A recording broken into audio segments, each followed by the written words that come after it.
এই শোনো না, আমাদের অন্ধবিশ্বাস চ্যানেলটি যারা এখনো সাবস্ক্রাইব করেননি, প্লিজ সাবস্ক্রাইব করে দাও। আর অল্প কিছু সাবস্ক্রাইবার হলে 1 লক্ষ পরিবার হবে। সবাই প্লিজ সাবস্ক্রাইব এবং বেশি বেশি শেয়ার করে দাও প্লিজ। যা করবেন আজকের মধ্যেই, আর মিডিয়া ফিডের ব্যবস্থা করবেন, তাহলে কেসটি আরও শক্তপোক্ত হবে। আর শক্তপোক্ত কেস না হলে এসপি তুড়ি মেরে এই মেয়েকে সারিয়ে নিয়ে যাবেন। জানালার পর্দা ছুঁয়ে আসছে বৃষ্টির ছাট। ভোরবেলা থেকে শুরু হয়েছে তুমুল বৃষ্টি, থামার কোনো নাম গন্ধ নেই। ইরফাত জানালার থাই গ্লাস চাপিয়ে দেয়, তারপর গোসল সেরে এসে চেয়ারে আরাম করে বসে। যে জায়গায় সে গতকাল গিয়েছিল ওই জায়গায় নেটওয়ার্ক খুব দুর্বল, বলতে গেলে নেটওয়ার্কের বাইরেই ছিল। আরেকটা ফোন তো বন্ধই, রাতে ফিরে চার্জে দেওয়া হয়েছে। কাল অনেক প্রেশার যাওয়ায় রাতে ফিরে ফ্রেশ হয়ে ঘুমিয়ে পড়েছিলেন তিনি। এক ঘুমিয়ে রাত পার হয়ে গেছে। সে এক হাতে জানালার পর্দা একপাশে সরিয়ে থাই খুলে দিল, এই যে চেয়ারে আরাম করে বসলো, কফির মগে চুমুক দিয়ে ফোন স্ক্রল করতে থাকলো। ঠিক তখনই চোখ দুটো আটকে গেল একটা নিউজে। পুরো নিউজ ফিড জুড়ে একটাই নিউজ। ভিডিওর হেডলাইনে চোখ পড়ল তার। প্রেমিকাকে না জানিয়ে প্রেমিকের অন্যত্র বিয়ে, অতঃপর প্রেমিককে অপহরণ করে এই 22 বছর বয়সী তরুণী। ভিডিও অন করে ইরফাত সিনহা, শত শত মানুষের ভিড়, ক্যামেরা, মাইক্রোফোন, সাংবাদিক। তার মাঝে হাত করা পরে দাঁড়িয়ে আছে পাতলা গরনের সিনথিয়া। উৎসুক জনতার উপচে পড়া ভিড়, কারণ একটাই, কি করে মেয়ে হয়ে একটি পুরুষকে গুম করে দিল? এই প্রশ্ন পুরো শহর যেন তোলপাড়। রাতের অন্ধকার রাস্তায় ক্যামেরার ফোকাসে চারদিক আলোয় আলোকিত, হাজার হাজার প্রশ্ন। কি করে করলো? রায়হান রাফি এখন কোথায়? সে বেঁচে আছে কি না? সেই প্রশ্নের সম্মুখে মেয়েটি শুকনো মুখে, দুর্বল শরীরে, নিস্তব্ধ নয়নে তাকিয়ে আছে, যেন পৃথিবীতে সে আর নেই। সবাইকে ঠেলে ঠুলে সরু রাস্তা বের করে দিচ্ছে কর্মরত পুলিশ সদস্য। মানুষের ফাঁক ফুকর মেয়েটিকে বাহু ধরে বের করে আনছে মহিলা পুলিশ। আর সিনথিয়া তাদের সাথে তাল মিলিয়ে এলোমেলোভাবে হাঁটছে। চোখ দুটো রক্তলাল, টকটকে রক্ত জবার ন্যায় লাল হয়ে আছে নাকের ডগা। শরীরে রক্ত কণা যেন নোনতা জল আকারে চোখ ফেটে ঠিকরে পড়ছে। এরকম অপ্রত্যাশিত, অকল্পনীয়, অসম্ভাব্য ঘটনার বাস্তব চিত্র নিজের স্বচক্ষে দেখে সমুদ্রের উচ্ছ্বাসের মতো অসংখ্য প্রশ্ন তীব্র গতিতে মাথায় এসে বাড়ি খেল ইরফাত সিনহার। সমগ্র দৃশ্য যেন পৌষ মাসের হাড় কাঁপানো হিমশীতল বাতাসের ন্যায় তাকে একবার মৃদু করে কাঁপিয়ে তুলল। পরক্ষণেই আগুনের লাভার ন্যায় উত্তপ্ত হয়ে উঠল। তারপর হেডকোয়ার্টারের কেবিনে গম্ভীর হয়ে বসে আছে ইরফাত। সাথে আছেন ডিআইজি প্রভাত রঞ্জন সরকার, থানার কয়েকজন এসআই সহ রিজভী শিকদার। ইরফাত কাজের বাইরে কথা খুব কম বলে, তবে আজ তাকে আরেকটু অন্যরকম লাগায় প্রভাত রঞ্জন সরকার বলে, হোয়াট হ্যাপেন মাই ডিয়ার, গতকালকে নিউজ দেখেছো তো? এরপরও ইরফাদের কোনো নড়চড় নেই, মুখে কোনো কথাও নেই। প্রভাত রঞ্জন সরকার আবার বললেন, কেসটা তো এক ধাপ এগিয়ে গেল, তুমি খুশি হওনি? টেবিলে হাতের উপর ভর করে রাখা কপালটুকু থেকে হাত সরিয়ে নিল ইরফাত। চোখ দুটি বন্ধ করে শরীরে এলিয়ে দিল চেয়ারে। চেয়ারটা হালকা দুলিয়ে ক্ষীণশ্বাস ছেড়ে শীতল গলায় বলল, কেসের দায়িত্ব কার উপর ছিল? Of course, I give it to you my dear. Prabhat Ranjan সরকারের সুস্পষ্ট গলা। ইরফাত সিনহার গলা আবারও হিমশীতল। ইরফাত চোখ বন্ধ করে ডিআইজিকে বলল, তাহলে আমাকে না জানিয়ে মেয়েটিকে গ্রেফতার কেন করা হলো? এছাড়া তো ওই ছিল না ইরফাদ, সব কিছুর ওপর থেকেই নির্ধারণ করা হয়েছে। স্যাটিসফাইড আপনি? ইরফাত সিনহা চোখ মুখ খিচে সিনেম্যাটিক গল্পটি গিলে নিলেন। ডিআইজি প্রভাত রঞ্জন সরকারের মুখে আবারও আসামি সিনথিয়া শুনে চটে গেলেন। গমগমে গলায় স্পষ্ট উত্তর দিলেন, কি বলতে চাচ্ছ? মেয়েটিকে তুলে এনে লকআপে ভরে সবাই স্যাটিসফাইড কিনা? Why not? আসামি গ্রেফতার, ভিকটিমকে যত তাড়াতাড়ি উদ্ধার করতে পারবো আমাদের জন্য ততই ভালো। আপনি কি করে শিওর হচ্ছেন স্যার মেয়েটি আসামি? প্রুফ হয়নি, হয়ে যাবে। রায়হান রাফির চাচা ম্যাজিস্ট্রেট আশিক চৌধুরী ডিস্ট্রিক্ট এর সাথে আসামি সিনথিয়ার প্রেমের বিষয়টা শিওর করেছে। তিনি জানিয়েছে, পারিবারিকভাবে জানার পর চৌধুরী বাড়ির বউ হিসেবে সিনথিয়াকে রিজেক্ট করা হয় এবং রায়হান রাফিকে অন্যত বিয়ে করানো হলে এই মেয়েটি তা সহ্য করতে পারে না। মেয়েটি এত সাংঘাতিক যে মিসেস রাফিকেও প্রতি রাতে কল দিয়ে হেনস্থা করে এবং বিভিন্ন হুমকি দিয়েছে। মিসেস রাফি কল লিস্টের কপি পাঠানো হয়েছে এবং তিনি সস্বীকারে সাক্ষী দিয়েছেন। অনিমা চৌধুরী ভাষ্যমতে তাকে বিবাহের পর সিনথিয়া বিরক্ত করতেন, নানাভাবে ব্ল্যাকমেল করতেন। যেহেতু বিবাহ সম্পন্ন হয়েই গেছে সেহেতু আর কিছু করার নেই। এই বিষয়টি সুন্দরভাবে বিষয়টি বুঝিয়ে বলতে রায়হান রাফি সেদিন আসামি সিনথিয়ার সাথে দেখা করার জন্য বের হয়েছিল। এটারই সুযোগ নিয়েছে আসামি। কল লিস্ট সহ আরও কিছু প্রুফ দেওয়া হয়েছে। আগে প্রমাণ হোক, তারপর আসামি বলবেন। যেই মেয়ে হুমকি দিচ্ছে এটা জেনে কেউ দেখা করতে যাবে? এই সিনেমাটি গল্প শুনে কি প্রমাণ হয়ে যায় মেয়েটি আসামি? মেয়েটিকে রিমান্ডে নিলেই তো হয়ে গেল, বাকিটা গড়গড় করে বেরিয়ে আসবে। যা খুশি করুন। তুমি কি বলতে চাচ্ছ মেয়েটি নির্দোষ? নো স্যার, তবে সত্য মিথ্যার যাচাই না করে গ্রেফতার করার পক্ষপাতিত্ব নই। কিন্তু রাফির পরিবার থেকে কেস করা হয়েছে এবং ম্যাজিস্ট্রেট দ্বারা ইমার্জেন্সি ওয়ারেন্ট পাঠানো হয়েছে। কিছু করার ছিল না। রাফি ও সিনথিয়ার প্রেমের সম্পর্ক নিয়ে চুল পরিমাণও তাদের দুই পরিবার জানতো না।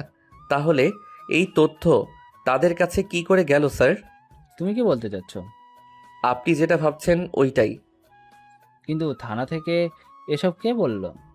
ওই প্রুফ যদি থাকতো তাহলে ইরফাত কি এখনো বসে আছে? ইরফাত সিনহার গলায় কি যেন একটা ছিল, কিসের আভাস দিলেন তিনি। এমন কথায় রিজভী শিকদার নড়চড়ে বসলেন। ইরফাত সিনহার সুস্পষ্ট গলা। অ্যাগেইন সরি, কেসটা আমি আর নিতে পারছি না। ইরফাতের এমন সিদ্ধান্তে রিজভী শিকদার যেন এবার খুশি হলেন। এটাই কি চেয়েছিলেন তিনি? অন্ধের চোখের শেষ পট্টি খুলে তিনি তো এটাই দেখাতে চান। পুরো ট্রিটমেন্ট তার হাতেই হয়েছে। তবে প্রভাত রঞ্জন সরকারের নাকচ করা গলা। ইম্পসিবল। তুমি না করলে কে করবে? আমার অনুপস্থিতিতে যে কাজ এগিয়ে রেখেছেন তিনি ভালো পারবেন আশা করি। প্রভাত রঞ্জন সরকার ইরফাতকে ভালোভাবে চেনেন। সে যদি একবার বেঁকে বসে তাহলে সে কাজ তাকে দিয়ে কেউ করাতে পারবে না। প্রয়োজনে সে জব ছেড়ে দিবে। ঘটনার জটিল মুড দেখে তিনি বললেন, না করছো কেন? যে সম্মান আমি ফিরিয়ে দিতে পারবো না সে কাজ হাতে কেন নেব? মেয়েটি নির্দোষ হলে অবশ্যই সেটি জানানো হবে।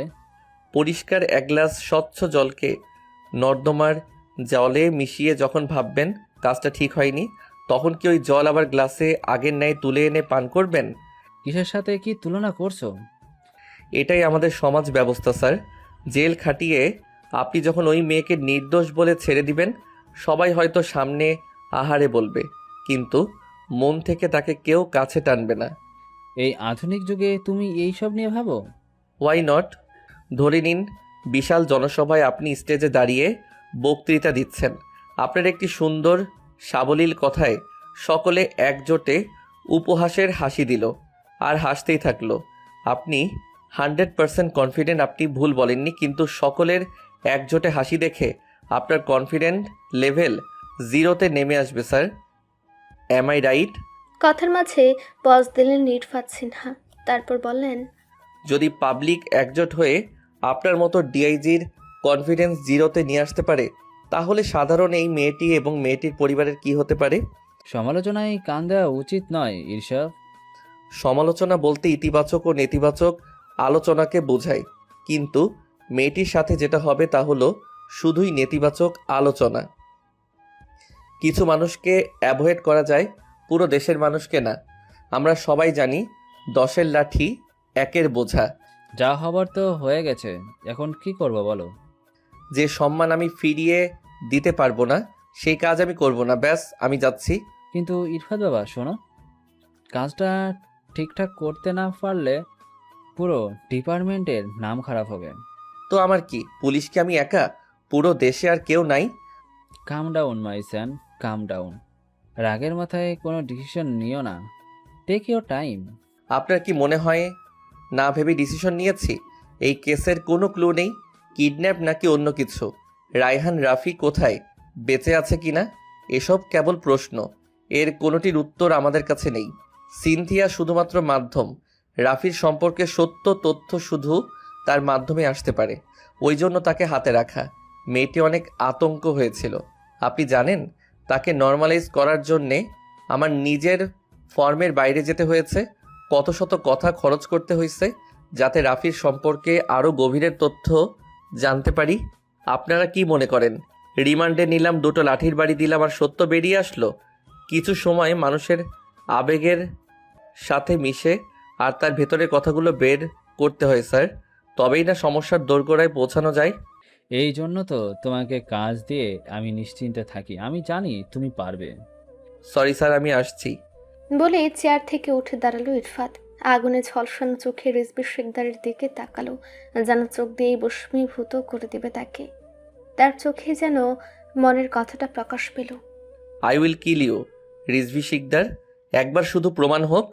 তারপর লম্বা লম্বা পা ফেলে বাইরে চলে গেল। রিজভী শিকদার তখন ভাবছে কি ছিল ইরফাত সিনহার ওই অগ্নিশিখা চোখে। বস্তিতে পাওয়া লাশের আপডেট এসেছে। ছেলেটিকে বিষ খাইয়ে মারা হয়েছে এবং মুখ ভারী কিছু দিয়ে থেতলে দেওয়া হয়েছে, যাতে কেউ না চিনে। নিখোঁজ সকল ব্যক্তিদের পরিবারকে ডিএনএ টেস্ট করার জন্য ডাকা হয়েছে। লাশটা নিখোঁজ কয়েকজনের মধ্যেও কারো হতে পারে। এর মধ্যে ইরফাত সিনহার অ্যাসিস্ট্যান্ট জানালেন একজন তার সাথে গতকাল থেকে দেখা করতে চাইছেন, তিনি দেখা করবেন কিনা। ইরফাত সিনহা তাকে ভেতরে নিয়ে আসতে বললেন। মিনিট দুয়েক পর একজন বয়স্ক লোক ভেতরে প্রবেশ করলেন, বসলেন মুখোমুখি। ইরফাত সিনহা খুব স্বাভাবিক সুমিষ্ট গলায় বললেন, আসসালামু আলাইকুম চাচা। বৃদ্ধ লোকটি উত্তর নিলেন। তবে তাকে অপ্রস্তুত হতে দেখে ইরফাত সিনহা আরেকটু নরম গলায় বললেন, ভয় নেই চাচা, নির্ভয় বলুন। আসলে বাবা, হুম, বস্তিতে যে লাশটা পাইছেন ওইটা আমার পোলার। আপনার ছেলে কি নিখোঁজ? থানায় ডায়েরি করেছিলেন? না বাবা, আমি ওরে খুন করছি। বৃদ্ধের কথায় ইরফাতের কপালে কিঞ্চিত ভাঁজ পড়ল। মনে মনে ভাবল, কি বলে, পাগল নাকি? কিন্তু মুখে কোনো কথা বলল না। বৃদ্ধ লোকটি আবারও তড়িঘড়ি করে বললেন, সব কম বাবা, শুধু আমার একটা আবদার আছে, এইটুকু রাখবেন দয়া করে। ইরফাত কিছু বলে ওঠার আগেই বৃদ্ধ কাঁপা কাঁপা হাতে ইরফাতের বলিষ্ঠ হাত তার মুঠোয় পুরে ফেলেন। অনিমা এসেছে কারাগারে সিনথিয়ার সাথে দেখা করতে। দুজন মুখোমুখি দাঁড়িয়ে, মাঝখানে লোহার গারদে অনিমার টলমল চোখের প্রথম কথা, তুই এমন করতে পারলি শিনু? অনিমার বলা অবিশ্বাসের প্রথম তীরটি বুকে এসে বিদ্ধ হলো সিনথিয়ার। দিয়াশলাইয়ের কাঠের ঘর্ষণে জ্বলে ওঠা আগুনের মতো মুখটা ধক করে জ্বলে উঠল। সে তো ভেবেছিল তার প্রাণপ্রিয় বন্ধু তাকে অন্তত সত্যি মিথ্যা জিজ্ঞেস করবে, কিন্তু তা না করে সোজাসুজি অপরাধের কাঠগড়ায় দাঁড় করালো। এত হিংসা তোর মনে ছিল? এমন কথায় সিনথিয়া কামানের গুলি খাওয়ার মতোই টাল সামলাতে না পেরে দুপা পিছিয়ে গেল। এমন দিন কেন আসলো তার জীবনে? এমন ভাবনার মাঝে অনিমা বলল, মেরে ফেলেছিস? এইবার সিনথিয়া নিজের শরীরের ভার আর টানতে পারল না।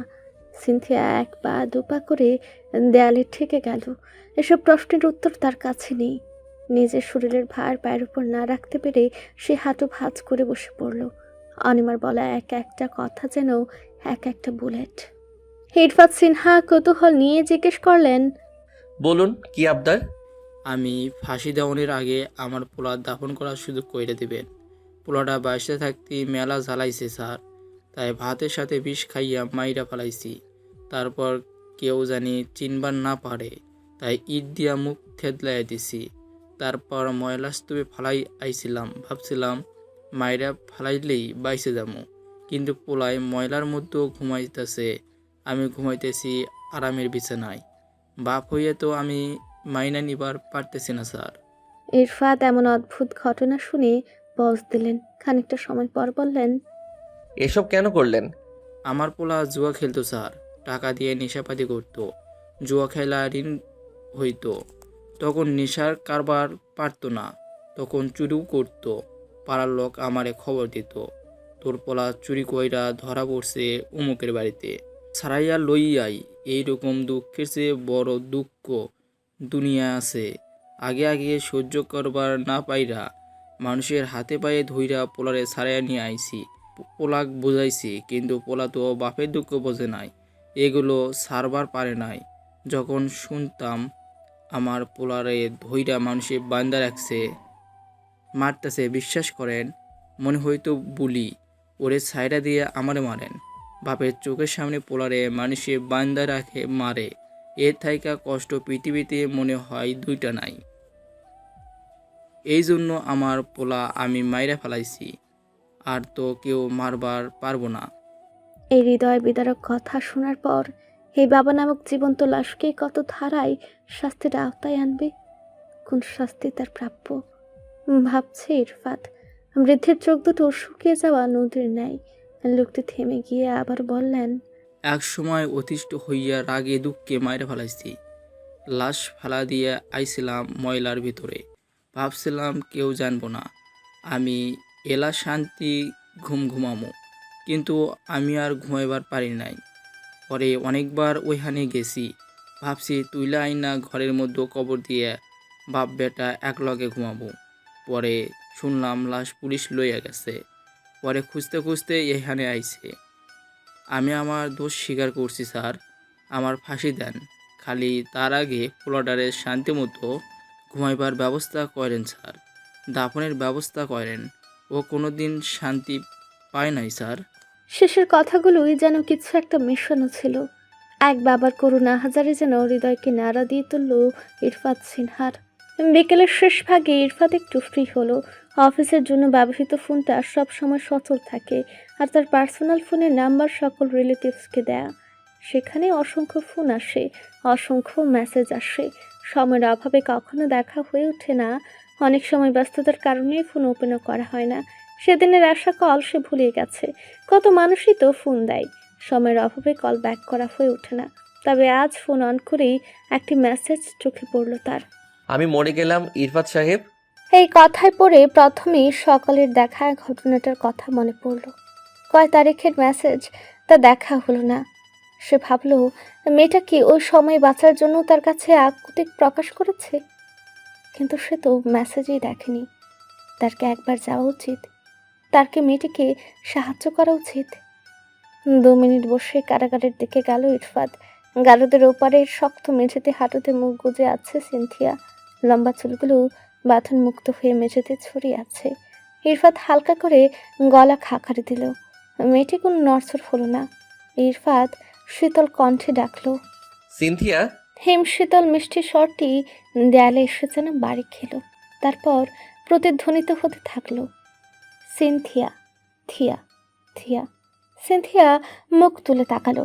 গারদের ওপারে দাঁড়িয়ে থাকা মানুষটিকে চোখ মেলে দেখলো সিনথিয়া। টানা টানা মায়াবী চোখ দুটোতে বিষণ্ণতা আর অসহায়ত্বের প্রতিচ্ছবি। এক দৃষ্টিতে স্মৃতিহারা মানুষের ন্যায় তাকে স্মৃতিচারণ করতে না পেরে যেন এক দৃষ্টিতে চেয়ে আছে। সেটা বুঝতে পেরে ইরফাত আরেকবার ডাকলো, এই সিনথিয়া শোনো। মেয়েটির চোখে ইরফাদের অস্তিত্ব যেন এবার ধরা দিল। মাঝ সমুদ্রে হাবুডুবু খেয়ে ঘন হয়ে আসা শ্বাস যখন খড়কুটোর সন্ধান পেয়ে স্বস্তিতে হাঁফ ছাড়ে, তারপর প্রাণপণে ছুটে এসে ঝাপটে ধরে সে খড়কুটোকে। সেরকম করে যেন ছুটে এলো সিনথিয়া। তারপর দুহাতে খামচে ধরল লোহার গারদ। দু চোখে রক্ত ছলকে উঠল। বাঁশির মতো সরু নাকের ডগা লাল হয়ে উঠছে ক্রমেই। ঘটে যাওয়া অসম্ভাব্য অনিশ্চিত ঘটনার বাস্তবায়ন তার ভেতরে যে ব্যথার পাহাড় গড়েছে, তার চোখ ফেটে রক্ত আকারে বের হতে চাইছে। এত সময় জমিয়ে রাখা যন্ত্রণার চিহ্ন ফুটে উঠেছে ছোট ছোট বিন্দু আকারে থুতনির ভাঁজে ভাঁজে। দু চোখের জল বাঁধ দিয়ে আটকে রাখতে গিয়ে কেঁপে কেঁপে উঠছে অথর্য গল। বাঁধ ভাঙা নদীর জলের ন্যায় চোখের স্বচ্ছ জল মুহূর্তে গড়িয়ে পড়ল। মেয়েটিকে গ্রেফতারের পর স্তব্ধ হয়ে গিয়েছিল, তখন তো এভাবে কাঁদেনি। তবে তার চোখ দুটো অবলীলায় বলে দিচ্ছে এই একটা সুযোগের অপেক্ষায় ছিল এতক্ষণ। ইরফাত যেন পুরো সিনথিয়াকে এক ছুটে পড়ে নিল। মেয়েটির শেষ ভরসা হিসেবে তার প্রতীক্ষায় সময় গুনেছে, অথচ সে কিনা বলে এলো এই কেস নিয়ে সে কাজ করবে না। চিন্তায় চিন্তায় পাগল হয়ে যাচ্ছে প্রভাত রঞ্জন সরকার। এই কাজ রিজভী শিকদারকে দিলে সমাধান যে হবে না তা তিনি ভালো করেই জানেন। আর একবার না করে দিয়ে ইরফাত যে কখনোই এই কাজ করবে না তাও সে ভালো মতোই জানেন। কি করবেন তিনি ভেবে পাচ্ছেন না।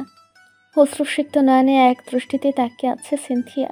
তার চোখের জলে ভিজে যাচ্ছে গলায় পেঁচানো ওড়নার উপরের অংশ। পলক ফেলার আগেই চোখ দিয়ে গড়িয়ে পড়ছে অশ্রুকণা। এই অবস্থা দেখে দায়িত্বরত মহিলাকে তালা খুলে দিতে বলল ইরফাত।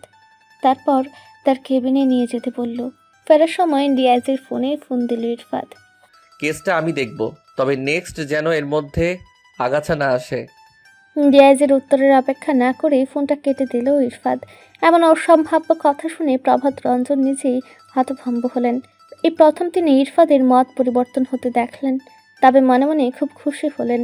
ইরফাত সিনথিয়াকে সামনের চেয়ারে বসতে বলল, তারপর বলল, রাফি সম্পর্কে যা জানো নিজে থেকেই বলবে, এত প্রশ্ন যেন না করতে হয়।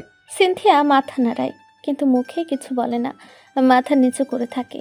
তার দৃষ্টি আকর্ষণের জন্য ইরফাত বলিষ্ঠ হাতে হালকা করে চাপড়ে দেয় টেবিল। সিনথিয়া নড়েচড়ে বসে, তারপর ধীর গলায় বলে, কি বলবো? আমি বলে দিব। পিনপথ নীরবতা। ইরফাত বোঝে নেয় এই মেয়ের সাথে নিজে থেকে কথা না বললে দিন গড়িয়ে রাত হবে, তবু কথা বের হবে না। তার কাছে এত সময় নেই। উপায়ন্ত না দেখে নিজেই বলল, রাফি জবলেস ছিল জানো। হুম। ইনভেস্টিগেশনে জানা গেছে ওর ব্যাংক লোন নেওয়া আছে। It's a big amount, you know. Sinthia চুপ করে থাকে। উত্তর না পেয়ে ইরফাত বলে, yes or no. No. Irfat জিজ্ঞেস করে, বাজে কোনো নেশা ছিল? সিনথিয়া চোখ নামিয়ে নেয় পুনরায়, ধীর গলায় উত্তর দেয়, শুনিনি এখন। নেশা বা অন্য কিছু? না, ওনার সাথে তোমার পরিচয়? একটা ফ্রেন্ডের মাধ্যমে। ডিটেলস বলো নিজে থেকে। ও আমাদের কলেজে আসতো, ওর ছোট বোনকে কাগজ দিতে আসতো, ওখান থেকেই পরিচয়। তারপর ধীরে ধীরে। রায়হান রাফির কোনো ফ্রেন্ডের সাথে যোগাযোগ আছে? না, পার্সোনাল বিষয় শেয়ার ওর পছন্দ ছিল না। এমন কোনো কিছুই কি নেই তাকে সন্দেহ করার মতো?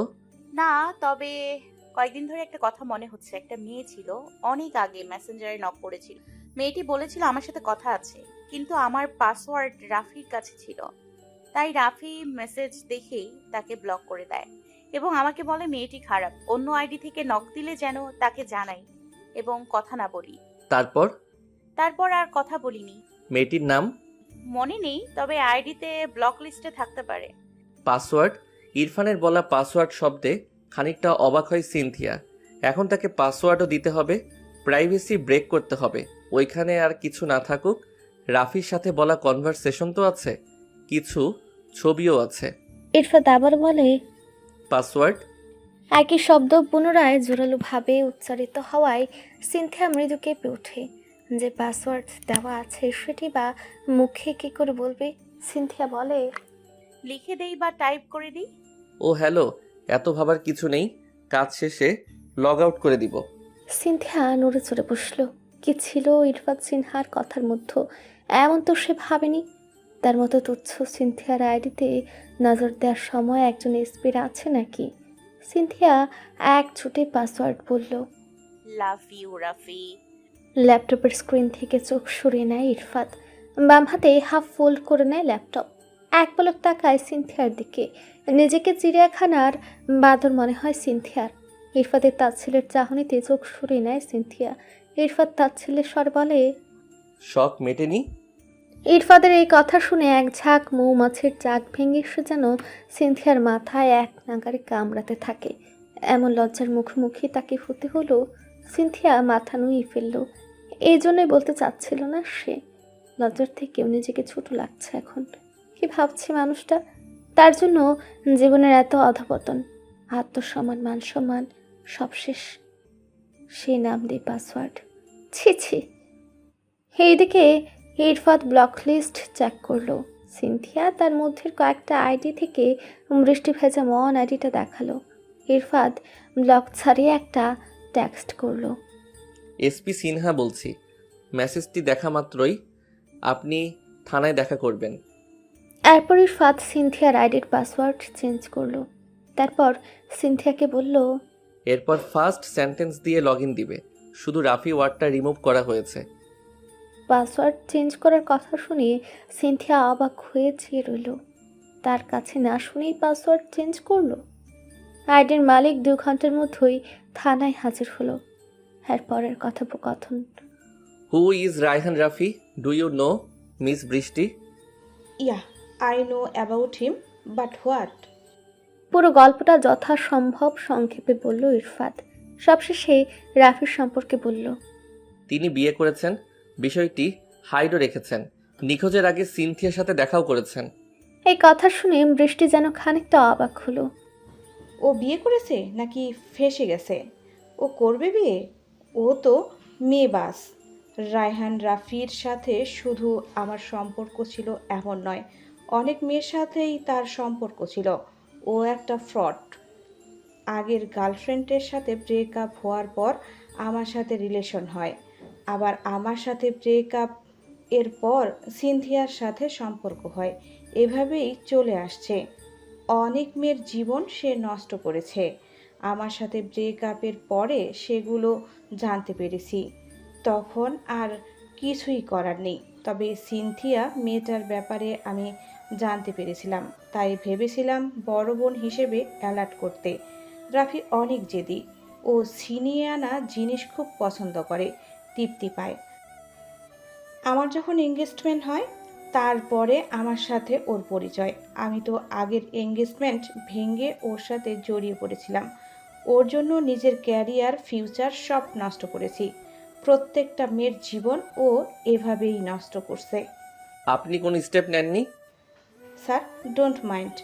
জোর করে ইন্টুমেন্ট হলে তাকে রেপ বলা যায়, কিন্তু কেউ যদি ভালোবাসার জালে পা দিয়ে স্বেচ্ছায় ইন্টুমেন্ট হয় তাহলে কি তা রেপ হয়? আমরা প্রত্যেকটা মেয়েই একই কাজ করেছি, তাই ওর বিরুদ্ধে কি স্টেপ নিব? থানায় এসে কি বলবো? দোষ তো আর ওর একার না, আমরাও দোষী। মেয়েটি দীর্ঘশ্বাস ফেলল, তারপর আবারও বলল। তবে একটা কথা বলি, রাফি যদি কোনো মেয়ের দিকে নজর দেয় তাহলে ছলে বলে কৌশলে শেষ অবধি বিছানায় আনে। তবে সে জোর করে কিচ্ছু করবে না, এটা শিওর। যা হবে দুজনের সম্মতিতে। শেষের কথাগুলোতে ইরফাদের চোয়াল শক্ত হয়ে ওঠে, মুষ্টি হয়ে আসে বলিষ্ঠ হাতের আঙ্গুল, চোখের ফেরাগুলো লাল হয়ে ওঠে। দাঁতে দাঁত পিষতে পিষতে অস্ফুট আওয়াজে করে বলে। স্কাউন্ড্রেল। বৃষ্টি চলে যাওয়ার পর সিনথিয়াকে আবারও কেবিনে ডাকা হয়।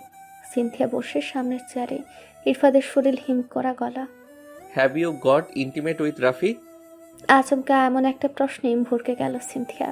এমন আপত্তিকর একটা প্রশ্নের সাথে সে পরিচিত নয়। অন্য পুরুষের সাথে এসব আলোচনা তার কাছে তো ভীষণ লজ্জার, আপত্তিকর। কেসের সাথে এসবের কি সম্পর্ক? সে যেন ভাষা হারিয়ে ফেলল। এরপর যদি তাকে প্রশ্ন করে তার সাথে আর কি কি হয়েছে, কি উত্তর দেবে সে? ইরফাদের বরফের মতো ঠান্ডা গলা। I say, have you got intimate with him? Sinthia চুপচাপ মাথা নিচু করে রইল। তার জীবনে আর কি কি দেখা বাকি আছে, আর কত কিছুর সম্মুখীন হবে সে, আর কত লজ্জা পেতে হবে, আর কত সহ্য করতে হবে তাকে। তার তো আর সহ্য হয় না। আর কত খেসারত সে দিবে? মুখটা ছোট হয়ে আসে তার। কিভাবে কি বলবে সে? তবু জোরে আসা গলাটা ছিঁড়ে ছিঁড়ে বলে। ও তো ভদ্র সভ্য ছিল, ও আমাকে ভালোবাসতো। এমন কিছু করবে না যাতে আমার সম্মানহানি। বাকিটা আর বলা হলো না। ইরফাদের ঝাঁঝালো গলা। ভালোবাসার এই নমুনা। I say you, have you got intimate with him? Yes or no? Cynthia ইরফাদের দিকে তাকালো। ইরফাদের মুখভঙ্গি বদলে গেছে, বদলে গেছে তার গলার স্বর। তার সাথে বলা ক্ষণিকের নরম গলাটা কেবল এক মুখোশ। এই যে রাগী, ফুলে ফেপে ওঠা গরম চোখের মানুষটাই যে আসল সে কেন বারবার ভুলে যায়? এসপিকে রাফিকে নিয়েই সাফাই শোনার জন্য বসে আছে। রাফি তার চোখে কেমন তাকে সে জানতে চেয়েছে। তাহলে এই বিশ্বাসঘাতক মানুষটার সাফাই কেন করছে সে? সিনথিয়া নিজের বেহায়া মনকে দু চাপড় বসিয়ে উত্তর দিল। না, এসব কোনোদিন হয়নি। ইয়েস। ইরফাদের পাল্টা প্রশ্ন। Did he touch you? এই ভয়টা তো পেয়েছিল সে। এই মুহূর্তে কি বলবে সে? যদি বলে টাচ করেনি কখনো, কিন্তু সেটা তো মিথ্যা হবে। আর যদি সত্যি বলে, তাহলে যদি প্রশ্ন করে কে কি করেছে, তাহলে কি করে বলবে রাফি তাকে চুমু খেয়েছিল? এমন কথা বলার আগে সে মরে যাবে, তবু বলতে পারবে না।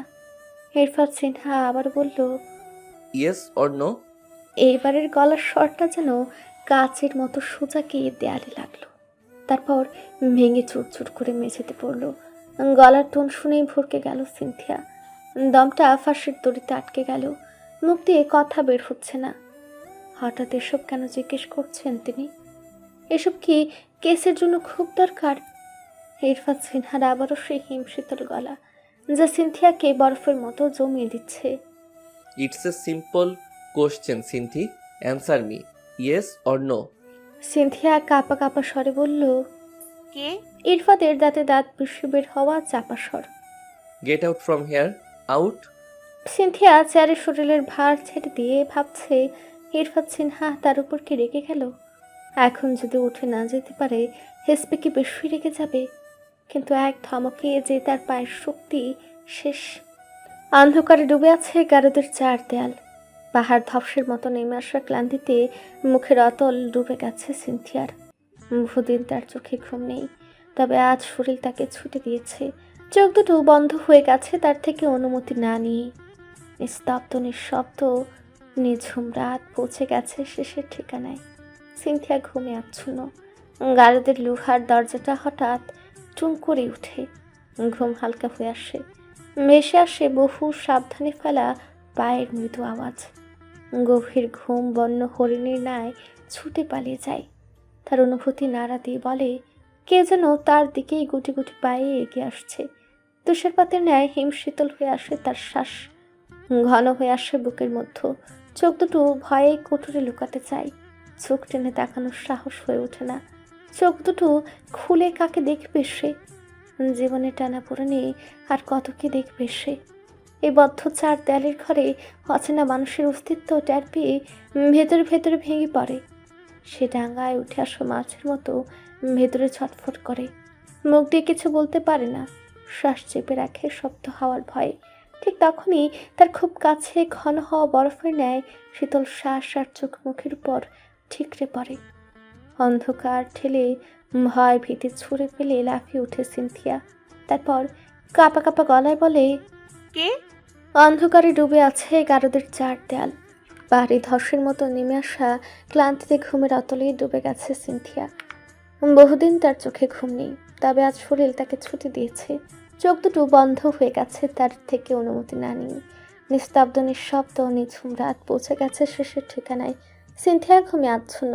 গারদের লোহার দরজাটা হঠাৎ টুং করে ওঠে। ঘুম হালকা হয়ে আসে, ভেসে আসে বহু সাবধানে ফেলা পায়ের মৃদু আওয়াজ। গভীর ঘুম বন্য হরিণীর ন্যায় ছুটে পালিয়ে যায়। তার অনুভূতি নাড়া দিয়ে বলে, কে যেন তার দিকে গুটি গুটি পায়ে এগিয়ে আসছে। তুষার পাতের ন্যায় হিমশীতল হয়ে আসে তার শ্বাস, ঘন হয়ে আসে বুকের মধ্যে।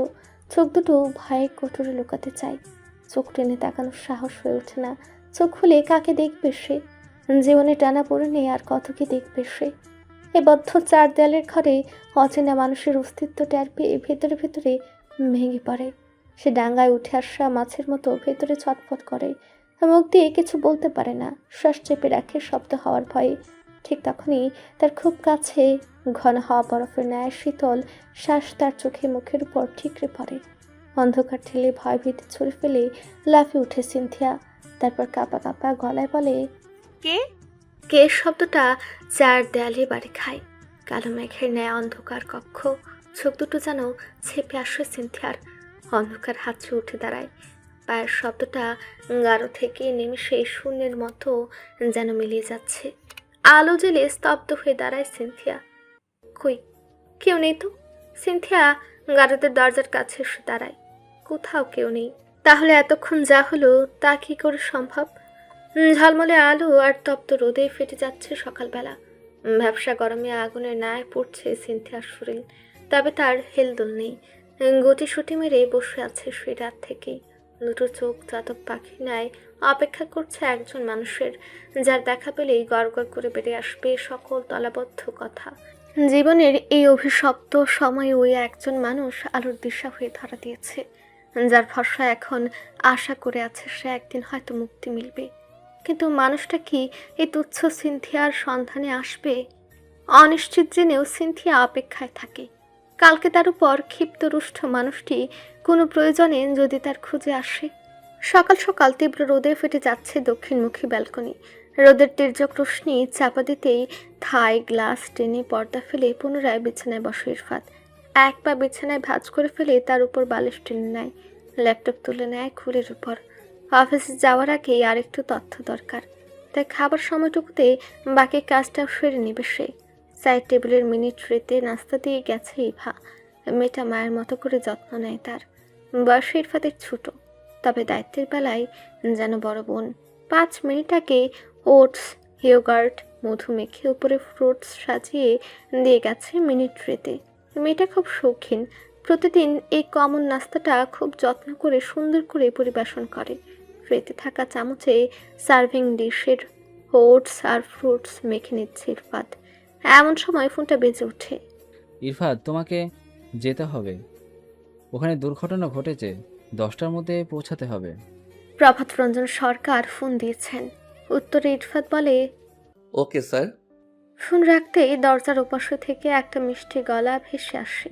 টিয়া পাখির মতো স্বর শুনে দরজার পানে তাকায় ইরফাত। দরজা হালকা ফাঁকা হয়েছে, তবে এই পাশের অনুমতি না পেলে টুম্পা ওখানেই দাঁড়িয়ে থাকবে। ইরফাত ডাকে, আসো আম্মু। টুম্পা নরম তুলতুলে পা ফেলে ভেতরে আসে। মুখ গম্ভীর, থমথমে, যাদের মতো মুখটা পানিহীন অর্ধমৃত গাছের ন্যায় নেতিয়ে পড়েছে। ইরফাত ট্রেতে ডিশ রাখে, ল্যাপটপটি এক হাতে ফোল্ড করে রেখে বিছানা থেকে নেমে টুম্পাকে 2 হাতে শূন্যে তুলে খুলে নেয়। মুখ পানে চেয়ে বলে, কি হয়েছে মা? টুম্পা কথা বলে না, শুধু চুপচাপ থাকে। ইরফাত জানে মেয়েটা কখন এত স্তব্ধ হয়ে যায়, তাই আর জিজ্ঞেস করার কিছু নেই। ছোট্ট টুম্পার কপালে ছোট্ট হামি দেয় ইরফাত, তারপর বলে, মামুনিকে বকবো। ওকে। টুম্পা চুপ করে থাকে, যার অর্থ তার মাকে বকা যাবে না। ইরফাত মৃদু হাসে, তারপর বলে, ওকে, তুই যা চাও তাই হবে। হ্যাপি নাও স্মাইল। ছোট্ট টুম্পা ঠোঁট ছড়িয়ে দেয়। রাতের সেই বিস্ময়কর ঘটনা বলার জন্য সিনথিয়া পথ পানে চেয়ে আছে, কিন্তু ইরফাত সারাদিনে একবারও এলো না। সে যদি এই ঘটনা অন্য কাউকে বলে, কেউ গুরুত্ব দেবে না, হয়তো বিশ্বাসও করবে না। আবার যদি কাউকে না জানায়, এই গারদে ভয়ে ভয়ে আজ রাতে সে পরপারে চলে যাবে। কাছাকাছি দায়িত্বরত মহিলা পুলিশকে ডাকে সিনথিয়া। এসপি সাহেব আসবেন না? মহিলা পিটপিট করে তাকালো সিনথিয়ার দিকে, যেন হীরা পান্না চেয়ে বসেছে। সিনথিয়া নিজেকে গুছিয়ে নিয়ে কৌশলে জিজ্ঞেস করলো, না মানে, আমার কেস তো তিনিই দেখছেন। আমাকে জিজ্ঞাসাবাদের সময় কিছু ইম্পর্টেন্ট টপিক ভুলে গিয়েছিলাম, ওটা মনে পড়লে বলতে বলেছিল। তিনি কি আসবেন না? না, খুব প্রয়োজন ছাড়া তিনি থানায় আসেন না, তিনি হেডকোয়ার্টারে থাকেন। সিনথিয়ার এত সময়ের অপেক্ষার উপর এক বালতি পানি ঢেলে পড়ল। তাহলে কিভাবে গত রাতের ঘটনা বলবে? আবার রাত আসতে চলল। আজ এমন ঘটনার পুনরাবৃত্তি হলে কি হবে? যেই করেই হোক এই কথা তার জানাতেই হবে। সে একটি সূক্ষ্ম প্রচেষ্টা চালালো। স্যার তো বলেছিল বিষয়টি মনে পড়লেই যেন জানাই, খুব এমার্জেন্সি। তাহলে কিভাবে জানাবো? ডিপার্টমেন্টে জানানো হবে, প্রয়োজন হলে আপনাকে ডাকা হবে। সিনথিয়া একটু হাফ ছাড়ল। একটা তো উপায় বের হয়েছে, এত সে একটু স্বস্তি পাচ্ছে। যে করেই হোক তাকে ঘটনাটা জানাতেই হবে। সিমলাপুর নয়াঘাটের পাড়ে দাঁড়িয়ে আছে ইরফাত, সাথে তার সহকারী কয়েকজন। ঘাটের সুরিতে মিলেছে আরেকটি লাশ, কিন্তু এবারের চিত্রটি ভিন্ন। বিধ্বস্ত অবস্থায় পড়ে আছে এক তরুণী, যার হৃৎপিণ্ড বুক থেকে চিরে বের করা হয়েছে। রক্তে ভেজা শরীর, ডান গালে কালো কালিতে একটি সূক্ষ্ম চিত্রকর্ম, তার মধ্যে কালো কালিতে ক্ষুদ্র ক্ষুদ্র লেখা আছে কিছু একটা। ইরফাত তার অ্যাসিস্ট্যান্টের উদ্দেশ্যে বলে, জাবির, দেখো তো কি লেখা আছে। জাবির লাশটির গালে পর্যবেক্ষণ করে। না, কিছু বোঝা যাচ্ছে না। হাতে থাকা ম্যাগনিফাইং গ্লাস ধরে জাবির, তারপর বলে, জাবিরের কথা শুনতে শুনতে স্টিয়ারিং ঘোরায় ইরফাত। লাশ পোস্টমর্টমে পাঠানো হয়েছে। ইরফাত বলে, বলো তারপর। আমি বুঝতে চাচ্ছি স্যার, যেহেতু মেয়েটির হৃৎপিণ্ড বের করে নেওয়া হয়েছে, আবার এমন একটি ওয়ার্ড লিখে দিয়েছে, মনে তো হচ্ছে প্রেম ভালোবাসার কেসই হবে। তাই এখনকার জেনারেশন যেমন প্রেম আর কি, একসাথে অসংখ্য অ্যাফারেন্স কন্টিনিউ করে, ওরপর কিছু টের পেয়ে হয়তো বা মার্ডারটা করা হয়েছে। কিন্তু জাবির, আমি তো অন্য কিছু দেখছি। রাত 9টা। উত্তরমুখী ব্যালকনিতে দুজন কপত কপতি মুখোমুখি আরাম করে বসে আছে। সদ্যফুটা ফুলের ন্যায় তাদের নতুন জীবন, শুভা আর সুরভিতে ভরপুর তাদের সময়। আর এটাই স্বাভাবিক।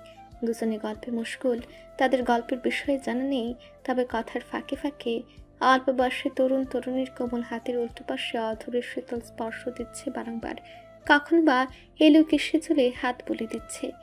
তাদের খুনসুটি জানালায় দাঁড়িয়ে দেখছে ইভা, নিজের জীবনের সাথে মিলিয়ে পাওয়া না পাওয়ার হিসেব করছে।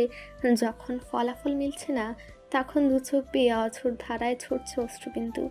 5 বছর বয়সী টুম্পা চুপচাপ বসে আছে বিছানায়।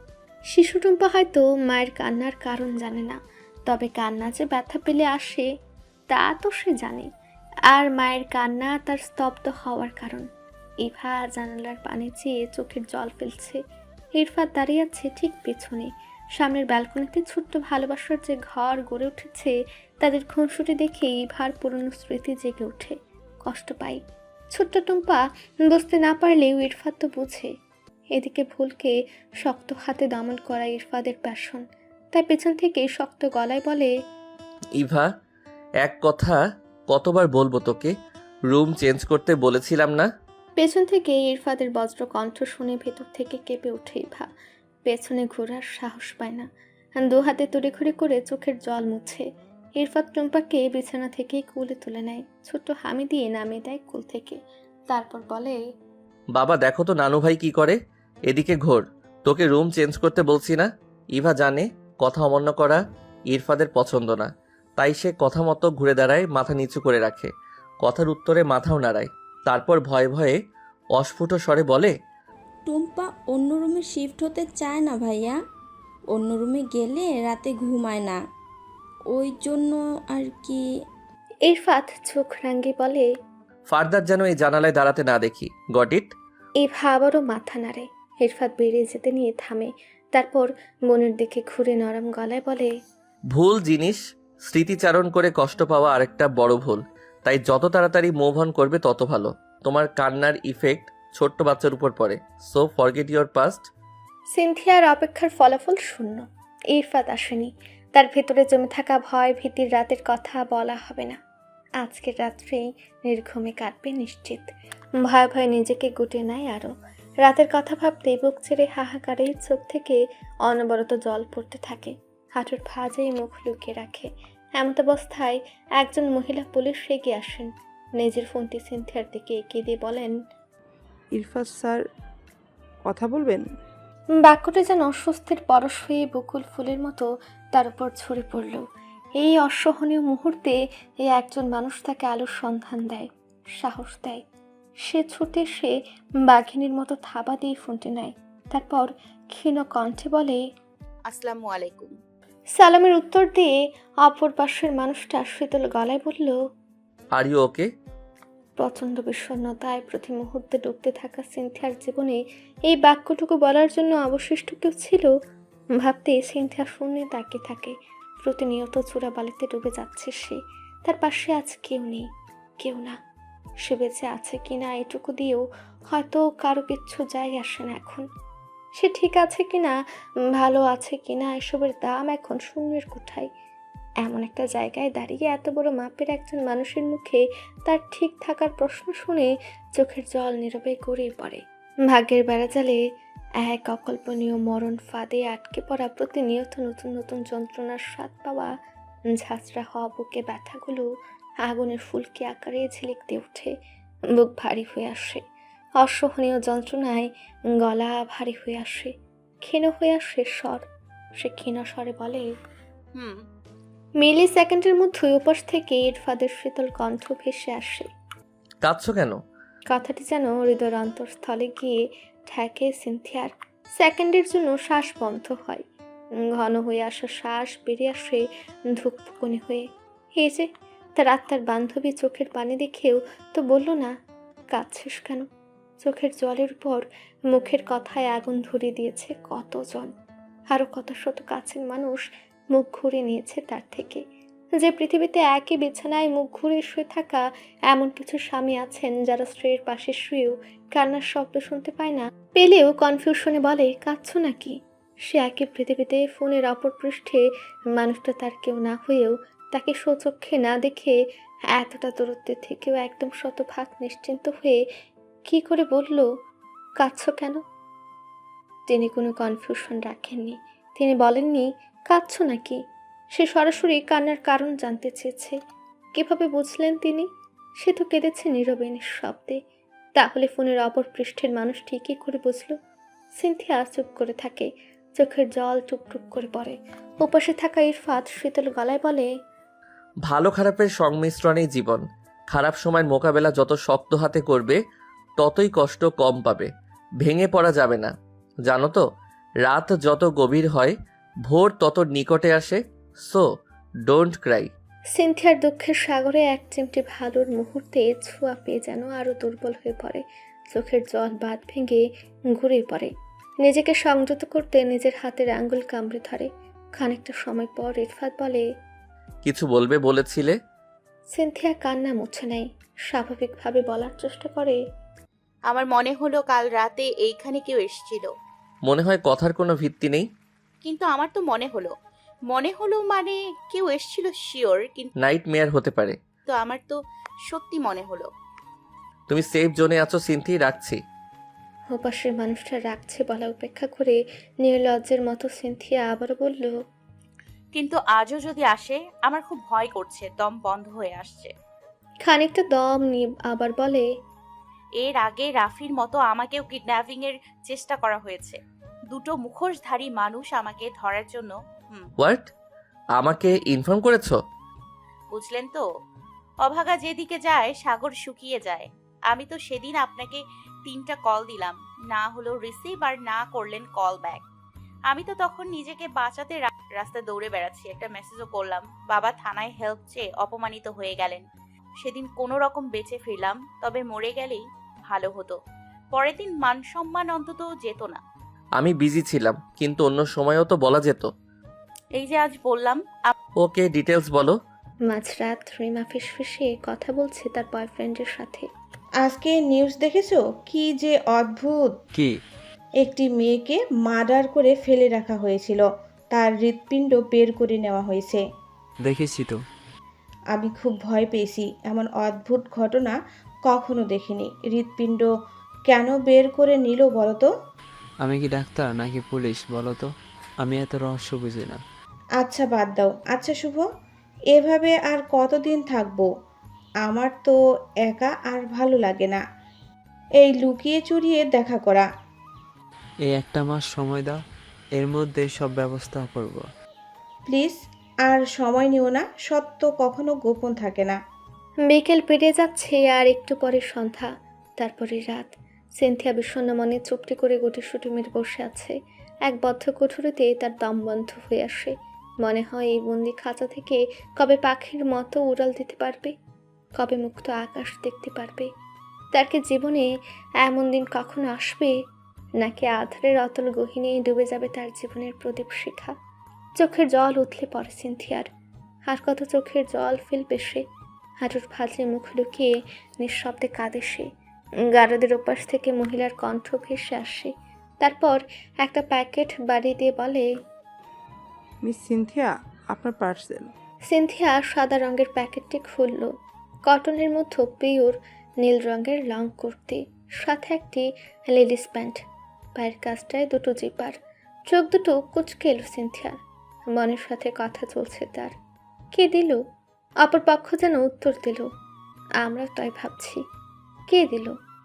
অবাক হওয়া চোখ দুটো উচ্চসীমায় পৌঁছে গেল যখন আরেকটি প্যাকেট থেকে বের হলো সাদা রঙের স্লিপার। কে দিল সব? সিমলাপুরের মতো আরও কিছু জায়গায় আরও 4টি লাশ উদ্ধার। গল্প প্রায় একই। সবগুলো লাশের হৃৎপিণ্ড বের করে নেওয়া হয়েছে এবং লাশের গালে আলাদা আলাদা চিত্র আঁকা। এবারে চিত্রগুলি ভিন্ন কথা বলে। কিছু চিত্রগুলোতে অক্ষর লেখা আছে যেগুলো সাজালে শব্দ গঠন হচ্ছে। শব্দগুলো যেন একই জিনিস ইঙ্গিত দিচ্ছে। ওইদিকে প্রত্যেক পরিবারের ভাষ্যমতে কিলার প্রথমে 17-18 বছর বয়সী মেয়েদের কিডন্যাপ করেন, এরপর মুক্তিপণ দাবি করেন এবং ব্ল্যাকমেইল করেন। যদি মুক্তিপণ যথাস্থানে না পৌঁছায় তাহলে মেয়েদের সাথে রেপ করা হবে এবং সেই ভিডিও অনলাইনে ছাড়া হবে। ভুল করে পুলিশকে জানানো হলে তাদের মেয়েকে চিরতরে হারাবেন। ঠিক এই কারণে অনেকেই দিয়েছেন মুক্তিপণ। এরপরেও তারা তাদের সন্তান জীবিত অবস্থায় ফেরত পাননি। তাদের প্রত্যেকের কাছে ফোন কলগুলো করা হয়েছে স্প্যাম নম্বর থেকে। দেশ জুড়ে উত্তাল এই খবরে। ভয়ে বাচ্চাদের ঘরের বাইরে পাঠাচ্ছেন না অভিভাবক। আতঙ্কে আতঙ্কে কাঁপছে শহর থেকে গ্রাম। স্কুল কলেজে টিচার আসলেও আসছে না শিক্ষার্থীরা। সব মিলিয়ে প্রেশার এসে পড়ছে পুলিশের উপর। গোধূলি বেলায় সিনথিয়ার চোখ পড়ছে। রাতে ঘুমিয়েও পরিপূর্ণ ঘুম হলো না। পরপর কয়েক রাত ঘুম না হওয়ায় চোখ ফুলে গেছে। সিনথিয়া বসে বসে ঝিমাচ্ছে। আর মধ্যই গারদের উপাস থেকে কারো গমগমে গলা ভেসে এলো। সিনথিয়া চোখ তুলে তাকায়। গারদের ওপারে মহিলা পুলিশ দাঁড়িয়ে বলছেন, সিনথিয়া, স্যার 10 মিনিটের মধ্যে আপনাকে নিতে আসবেন। বাইরে যাওয়ার জন্য আপনি রেডি তো? কনফারেন্স রুমে টেবিল ঘিরে বসেছেন পুলিশ সদস্য। প্রভাত রঞ্জন সরকার আহত গলায় বলছেন, প্রথমে এতগুলো ছেলে গুম, এরপর মেয়েদের পরপর লাশ পাওয়া যাচ্ছে। এভাবে চলতে থাকলে তো সাধারণ মানুষের জীবনে হুমকি মুখে পড়বে। এর আগে কেসটা ওভাবেই পড়ে আছে, না পাওয়া যাচ্ছে খোঁজ, না পাওয়া যাচ্ছে ক্লু। এভাবে তো চলতে পারে না। কি মনে হচ্ছে তোমাদের এসব কোনো সিরিয়াল কিলারের কাজ? সকলে নীরব হয়ে বসে আছেন। তার মধ্য থেকে জাবির শান্ত গলায় উত্তর দিল, আর পার্সোনালি আমার যা মনে হচ্ছে এইবারের কেসটার উদ্দেশ্য খুন। রিজভী শিকদারের পাল্টা প্রশ্ন। তাহলে মুক্তিপণ কেন চেয়েছে? জাবিরের প্রত্যুত্তর, উদ্দেশ্য যদি খুনই না হয় তাহলে মুক্তিপণ নেওয়ার পরও কেন কাউকে জীবিত ফেরত দেওয়া হলো না? সবাই ভেবে দেখলেন যুক্তি আছে কথার। প্রভাত রঞ্জন সরকার জাবিরকে বললেন, হ্যাঁ, জাবিরের আত্মনির্ভরশীল শান্ত গলা, স্যার আমার মনে হচ্ছে প্রেম ঘটিত ব্যাপার। একজনের 5 জন গার্লফ্রেন্ড থাকবে নাকি? একে একে সবাইকে উপরে পাঠাচ্ছে। 5 জনের মধ্যে একজনও মনের মতো ছিল না। রিজভীর হাস্যকর গলা। জাবির দাঁত শক্ত করে বলে, হাসার মতো কি বললাম?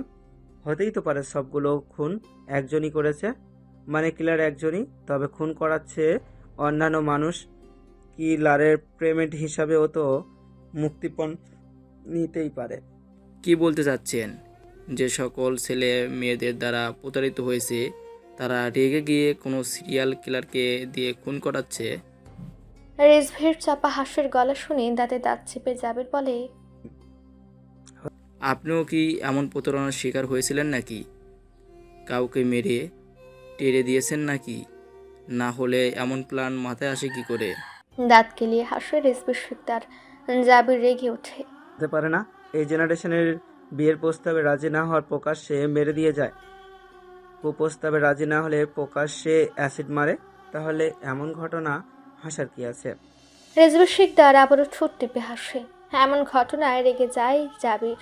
চোখ গরম করে বলে, এবার হাসার কি হলো? Are you mad? Mind your language. আপনি যেরকম বর্ণনা করতেছেন তাতে সবাই আপনাকেই। সাইলেন্ট। প্রভাত রঞ্জন সরকারের গমগমে গলা। কনফারেন্স রুম পানির ন্যায় ঠান্ডা। তিনি আবারও বললেন, এখানে সবার মতামত নেওয়া হচ্ছে। যে যে অ্যাঙ্গেল থেকে কেসটি দেখেছেন তার মত প্রকাশ পূর্ব অধিকার আছে। আপনারা প্রাইমারি স্কুলে বাচ্চাদের মতো আচরণ করবেন না, ভুলে যাবেন না আপনাদের পরিচয়। তিনি ইরফাতের দিকে দৃষ্টি ফেলেন। ইরফাত হাতের ফোনটা মন দিয়ে দেখছেন। প্রভাত রঞ্জন সরকার বলেন, ইরফাদ, তুমি কিছু বলছো না যে? হাতের ফোনটা সাইডে রাখলো ইরফাত। কিছুক্ষণ সময় নিল, তারপর বলল, আমার মনে হচ্ছে কিলার আমাদের ডাইভার্ট করার চেষ্টা করছে। যেমন? আমাদের উদ্দেশ্য কিলারকে ধরা, আর কিলারের উদ্দেশ্য আমাদের চোখ ফাঁকি দেয়া। এই সকল চিত্র, শব্দ, ক্লু কিলার নিজেই রেখে গেছে, যাতে অন্য একটি গল্প তৈরি হয়, আর আমরা কেস ওইদিকে ডাইভার্ট করি। তোমার কি মনে হচ্ছে খুন নাকি মুক্তিপণের উদ্দেশ্যে কিডন্যাপ? না, উদ্দেশ্য যাই হোক, গন্তব্য হলো কিলারকে ধরা। আমাদের কেন দিকে না গিয়ে কে ধরলো তার দিকে ফোকাস করা উচিত, কারণ কিলার আটক হলে গল্প এমনি বেরিয়ে আসবে। উদ্দেশ্য না জানলে গন্তব্যে পৌঁছাবে কি করে? উদ্দেশ্যে জানার চেয়ে গন্তব্যে পৌঁছানোর রাস্তা বেশি সহজ। এইসব ক্লুর দিকে ফোকাস না করে আমাদের কিলারকে খুঁজে বের করতে হবে। ইরফাত সাইডে থাকা ফোনটি তুলে নেয়। তারপর উল্টো করে ধরে। লাশের গায়ের চিত্রগুলো দেখায়। চিত্রগুলো ভালোভাবে দেখুন, চিত্রগুলোই রহস্য। চিত্রগুলো এত ছোট আর নিখুঁত করে আঁকা যে কেউ এই ধরনের চিত্র আঁকতে পারবে না। অবশ্যই কিলার প্রফেশনাল আর্টিস্ট। জাবির, ইয়েস স্যার। ওই সকল এলাকার আশেপাশের প্রফেশনাল আর্টিস্টদের একটা লিস্ট করবেন। আর পোস্ট মর্টেম রিপোর্ট চেক করে জানাবেন মৃত্যু ঠিক কী কারণে হয়েছে। জি স্যার। গোধূলি বেলায় ধূসর রঙের প্রাইভেট কারটি আপন গতিতে রাস্তার গরম ধুলো উড়িয়ে ছুটে চলেছে। কখনো ধীর গতিতে, কখনো দ্রুত গতিতে ছুটছে। পাশাপাশি বসেছে ইরফাত ও সিনথিয়া। ইরফাত চুপচাপ গাড়ি চালাচ্ছে আর বাড়ির লুকিং গ্লাসে চোখ রাখছে। সিনথিয়া নিস্তব্ধ, নিশ্চুপভাবে বসে আছে। ইরফাত ধীর গলায় বলে, সেদিন যে লোকগুলো তোমার উপরে অ্যাটাক করেছিল, ওই লোকেশন মনে আছে? সিনথিয়া মাথা নাড়ে, তারপর নীরব গলায় বলে, আমার ফ্রেন্ডের বাসার আশেপাশেই রাস্তাটা। চিনবে? আশা করি চিনবো, কিন্তু মেইন রোডের পরে ওই গলিগুলোতে গাড়ি ঢুকাবেন না। নো প্রবলেম, হেঁটে যাব। যেখানে তোমার উপর অ্যাটাক হয়েছিল ওই স্পট চিনলেই হবে। ইরফাত সিনথিয়ার দেখানো লোকেশনের দিকে গাড়ি নিয়ে এগিয়ে যাচ্ছে। সিনথিয়া গাড়ির স্বচ্ছ গ্লাস ভ্যাদ করে এক দৃষ্টিতে সামনে তাকিয়ে আছে। সে তীক্ষ্ণ দৃষ্টিতে তাকিয়ে আছে যাতে জায়গাটি চিনতে ভুল না হয়। খানিকটা এগিয়ে গিয়ে ইরফাত গাড়িটি ধীর গতিতে চালায়। ধীর গতিতে রাস্তার মোড় নিতেই সিনথিয়া তড়িঘড়ি করে বলে ওঠে, রাখুন রাখুন। ইরফাত সাথে সাথে ব্রেক করে, তারপর বলে, এখানে? সিনথিয়া মাথা নাড়ে, হয়তো সামনের গলি। ইরফাত পুনরায় জিজ্ঞেস করে, শিওর? এই রাস্তার শেষের গলি দিয়ে অনেক দূর চলে গিয়েছিলাম। ইরফাত গাড়িটি গলির সামনে দাঁড় করায়। পকেট থেকে ফোন বের করে ডায়াল করে, জাবির, একটা এরিয়ার ফুটেজ চেক করতে হবে। রোহানকে ইনফর্ম করুন, আমি লোকেশন পাঠিয়ে দিচ্ছি। ওই পুরো এলাকার সমস্ত ফুটেজ দ্রুত চেক করে আমাকে জানাবেন। Okay sir. ফোন কেটে চওড়া রাস্তায় একপাশে গাড়ি পার্ক করে ইরফাত। গাড়ি থেকে নেমে গলির দিকে এগিয়ে যায় ইরফাত। একবার ভালোভাবে চোখ বলে নেয় পুরো জায়গায়, তারপর পুনরায় গাড়িতে বসে। সিনথিয়া তখন এক মনে এক দৃষ্টিতে সাইড গ্লাসে তাকিয়ে আছে। ইরফাত সিনথিয়ার দৃষ্টির দিকে লক্ষ্য করে। একটা মিডিয়াম সাইজের দোকান। দোকানে মালপত্র, একপাশে চায়ের জন্য ছোট্ট ব্যবস্থা। দোকানের সামনে বেঞ্চ পাতা, কেউ দাঁড়িয়ে কেউ বসে। তাদের চোখ দেয়ালে টানানো বিশাল আকৃতির টিভিতে আটকে আছে। টিভির দেখার ফাঁকে কেউ কেউ চায়ের কাপে চুমুক দিচ্ছেন, কেউ বা উচ্চ স্বরে কথা বলছেন। তাদের কথোপকথনের মূল বিষয় হচ্ছে টিভিতে দেখানো খেলা। সিনথিয়া লোকজনের ফাঁক ফোকর দিয়ে দেয়ালে টানানো টিভিতে চোখ ডুবিয়ে দিয়ে আছে। চোখ সরালেই যেন বিশেষ কিছু মিস হয়ে যাবে। সিনথিয়া বারবার গাড়ির সাইড গ্লাস হাত দিয়ে নিচের দিকে টানছে। গ্লাসটি যেন বাধা হয়ে দাঁড়িয়েছে তার চোখের। ইরফাত সাইড গ্লাস নামিয়ে দেয়। সিনথিয়ার অন্যদিকে কোনো মনোযোগ নেই। তার দৃষ্টি সে বিশাল আকৃতির টিভির দিকেই নিবদ্ধ। মহা আগ্রহ নিয়ে সে ক্রিকেট খেলা দেখছে। সিনথিয়ার সমস্ত মনোযোগ টিভির স্ক্রিনে। শক্ত হাতে ব্যাট ধরে আছে ক্রিকেট ক্যাপ্টেন তীর্থ, ছদ্মনাম। বোলার বল নিয়ে এগিয়ে আসছে। সিনথিয়া যেন সমগ্র কিছু ভুলে বসেছে। ফুল টাচ বলে তীর্থ ব্যাট দিয়ে সজোরে আঘাত করে, তাতেই বল বাউন্ডারি পার। সিনথিয়া চরম উচ্ছ্বাসে গাড়ির সিট থেকে একবার লাফিয়ে ওঠে। সমগ্র ভালো লাগা, উচ্ছ্বাস, আনন্দ যেন তার হাতের মুষ্টিতে ধরা দেয়। সব কিছু ভুলে আনন্দটুকু প্রকাশ করতে মুষ্টিমেয় হাতটি উপরে উঠিয়ে ঝাঁকিয়ে বলে, ইয়াস ইয়াস। কয়েকটা দিনের পরিচয়ে মেয়েটিকে এত উচ্ছ্বাসিত হতে দেখা যায়নি একবারের জন্য। সবসময় গম্ভীর নিস্তব্ধতায় বিরাজ করে তার মাঝে। যাক, বাইরে নিয়ে আসাটা এই দিক দিয়ে সার্থক। সিনথিয়া পাশ ফিরতেই চোখে চোখ পড়ে ইরফাদের। সে তো দিন দুনিয়া ভুলে গেছিল কিছুক্ষণের জন্য। ইরফাদের চাহনি দেখে সিনথিয়া নিজেকে পাগলা গারদের পাগল মনে হয়। আচ্ছা, কোন আকিলে সে এরকম লাফালাফি করলো? নিজের কাজে লজ্জায় চোখ ফিরে নেয় সিনথিয়া। ইরফাত স্টিয়ারিং ঘুরায়। একদিকে লজ্জা, অন্যদিকে খেলা দেখতে না পাওয়ার জন্য মনটা খারাপ হয় সিনথিয়ার। বদ্ধ কুঠির থেকে বের হয়ে এই আলো বাতাস আর স্বস্তির নিঃশ্বাস নিতে পেরে সে তো ভুলেই বসেছিল তার ঠিকানা কোথায়। মুখটা মেঘের মতো কালো হয়ে আসে তার। 5 আঙ্গুলে ভর দিয়ে কপালে ঠেকে চুপচাপ বসে থাকে সিনথিয়া। এদিকে নিজের পার্সোনাল ফোনটা সিনথিয়ার দিকে এক হাতে এগিয়ে দেয় ইরফাত। শান্ত গলায় বলে, ধরো। সিনথিয়া চোখ তুলে তাকায়। ইরফাদের হাতে থাকা ফোনটির স্ক্রিন জুড়ে ক্রিকেট খেলা চলছে, আর ফোনটি তার দিকে বাড়িয়ে দিচ্ছে ইরফাত। আবাকের উচ্চ সীমায় পৌঁছে চোখ দুটো প্যাঁচার মতো গোল গোল আকৃতি হয় তার। আপনা আপনি খুলে যায় উষ্ঠ যুগল। একজন এসপি তার দিকে নিজের পার্সোনাল ফোন এগিয়ে দিচ্ছে। ড্রয়িং রুমের সোফায় বসে আছে ইরফাদের বাবা আর সাথে তার বন্ধুর ছেলে সাজিদ। কথার ফাঁকে তার বাবা উঠে গিয়ে ইভার ঘরে যায়। ইভা, হ্যাঁ বাবা, বলো। কফি করে দিতে পারবে? সাজিদ এসেছে তো। নামটা শুনে ইভার মুখটা কালো হয়ে যায়। এই লোকটাকে তার অসহ্য লাগে, তবু ইভা বাবার সামনে মিষ্টি মুখে মাথা নাড়ায়। হ্যাঁ বাবা, আমি আসছি। বাবার সামনে সাজিদের সাথে খারাপ ব্যবহার করার সাধ্য তার নেই। অন্যদিকে অতিথিকে খাবার দিতে কার্পণ্য করতে পারে না সে। শুধু কফি দিতে বললে কি শুধু কফি দেয়া যায়? কিচেনে ঢুকে বেশি করে চিজ দিয়ে পাস্তা রেডি ফয়েল পেপারে থেকে এক হাতে ওভেনে বেকড করতে দেয় ইভা। আরেকদিকে ফ্রোজেন করা মোমোগুলো রেডি করে পিডিচে গোল করে সাজিয়ে নেয়। মাঝখানে ছোট্ট ফাঁকা জায়গায় বসে দেয় স্পেশাল সসের গোল ছোট্ট পেয়ালা। ওভেন থেকে পাস্তা বের করে ট্রেতে তুলে নেয়, সাথে দুটো স্পুন। দুটো মাগে কফি ঢেলে নিয়ে সোজা চলে যায় ড্রয়িং রুমে। গিয়ে দেখে তার বাবা ড্রয়িং রুমে নেই। টুম্পা বসে আছে সাজিদের কোলে। চোখাচোখি হয় দুজনের। ইভা চোখের ইশারায় টুম্পাকে বলে, নামো।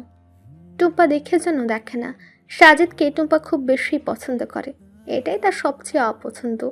কিন্তু মেয়ে তো এই বিষয়ে পুরো একরোখা। সাজিদ আসলে তার কোলে চড়ে বসে। ইভা না পারে মেয়েকে দমিয়ে রাখতে, আর না পারে সাজিদের আশা বন্ধ করতে। উপর থেকে সাজিদের ক্ষীণ শান্ত গলা ভেসে আসে। নিয়মিত ভালোবাসার গল্প শুনতে এবং পড়তে আমাদের অন্ধবিশ্বাস চ্যানেলটি সাবস্ক্রাইব করে পাশে থাকা বেল আইকনটি ক্লিক করুন। ধন্যবাদ সবাইকে।